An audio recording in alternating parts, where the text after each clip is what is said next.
So this is our third video on Emerson's compensation, and this one is called Do the Thing and You Shall Have the Power. So we now turn to arguably, the best line in the essay, introduced in this, oracular way. Imagine writing this yourself. The law of nature is do the thing and you shall have the power, but they who do not the thing have not the power. And this sort of gets at the paradox of virtues in general, right? And trying to become a more virtuous person because, of course, virtues are habits. And so they're already at work in setting the table for how you respond to situations. So if you have bad habits, it's very hard to change them because you're liable to act on those bad habits.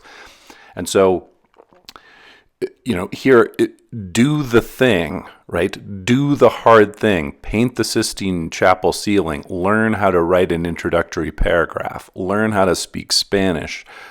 Go learn how to play football and play on the team, right?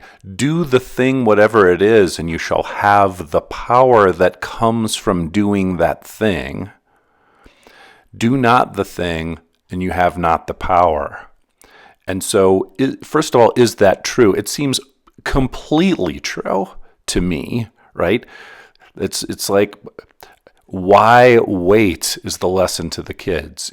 What are they doing playing all these video games, right? What are they learning? What's the thing that they're learning that's going to provide power for their lives by doing that, right? Go into the musical, right? Do the newspaper, do the mark, do student council if you can, play the saxophone, help the kid next to you in class, make friends, go to ISAS, right? We've got kids who are doing that and they're profiting marvelously, right? We have some unbelievably powerful boys. Guess what? They're the boys who have been engaging on the happy side of the curve for years, most of them. Guess who the least powerful boys in the school are? Coincidence? Well, they're not doing anything, right? And because they haven't done anything, they're growingly incapable of doing things, thus they can't sign on. And you get this vicious circle and virtuous circles for the other boys. So this is a central, powerful passage, I think, because Emerson's right. This is the law of nature. Do the thing and you shall have the power. Those who do not the thing have not the power. Because that passage is so important, let's just keep going with it and introduce this concept that we'll call the adjacent possible. It's a concept that was invented in the merging of a lot of sciences in what's called complexity theory about how the world makes progress and moves on.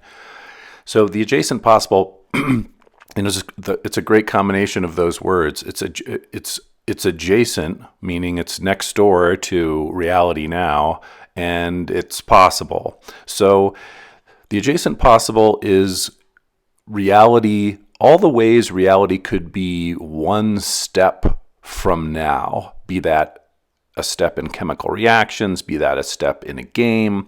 So you can imagine a knight near the center of a chessboard. It can go up to the left, up to the right, to the right and up, to the right and down to the right, down to the left, down, and to the left, up. It's got 8 different places it can go. The adjacent possible for that piece is those 8 places it could go. On a Monopoly board, you can roll the dice. There's 11 different places that your game peg can end up, right, on the board. That's its adjacent possible. So try to think if you're at a certain place in your development as a writer, then there's sort of the next step for you in possible gain is there, but some things are more like 5 steps away, right? So again, an 8th grader's got a long way to go to be a really strong writer. He's got many, many, many steps to learn. He can't jump there all at once. You don't jump right from algebra to calculus, etc. So that's the adjacent possible.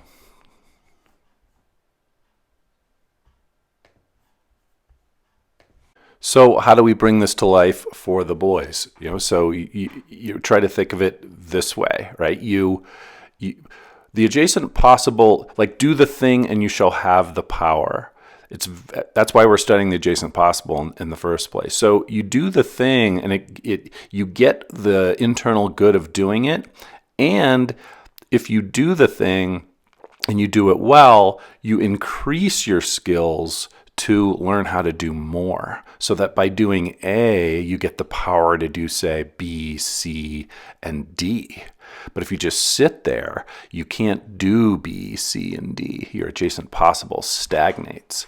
And this is central to what we're trying to teach the boys about life. And so, again, try to imagine a kid who's got the option of playing video games and drinking soda at home in his basement, or he can try out for the football team, say. So let's say he tries out for the football team, but he's got to lift weights to do that. So he builds up his body and he makes the team. And let's just say he starts and he gains all this confidence and he makes friends. And it turns out one of those friends is on the Mark staff and pulls him on to be one of the sub-editors of the Mark. Right? Well, now he's doing that. Well, how did he do that? Well, it was because he made a friend. Why did he make the friend? Because he was on the football team. Well, how did he make the football team? Well, he started working out. So you see all these steps, these next steps. So you do the thing and you get the power. You lift the weights, you get the power to be on the football team. You are on the football team, you get the power to make a friend on the football team. Make a friend on the football team, you get the power to get invited to be on the Mark staff. And who knows where you go from there, right? So again, this notion of a virtuous circle, and always keeping in mind that the boys' lives as men are going to be dominated by the need to be skilled at caring for other people and solving their problems. The boys are not ready yet. They need to get there, and the way to do it is to practice. Do the thing and you shall have the power, right? Do not listen to the lizard brain. Do not listen to the covering of the lizard brain, the liminal covering of the lizard brain, which are saying conserve calories, stay in your basement, eat the chips, right? Sit there like an animal conserving its energy. No, no, no. It's the 21st century and you have the possibility of being God, right? So let's actualize that possibility. So takeaways for this video: explain in your own words what do the thing and you shall have the power means in the context of compensation. Explain in your own words what the adjacent possible means as a concept. Explain in your own words how the adjacent possible expands or fails to expand in the life of a marksman.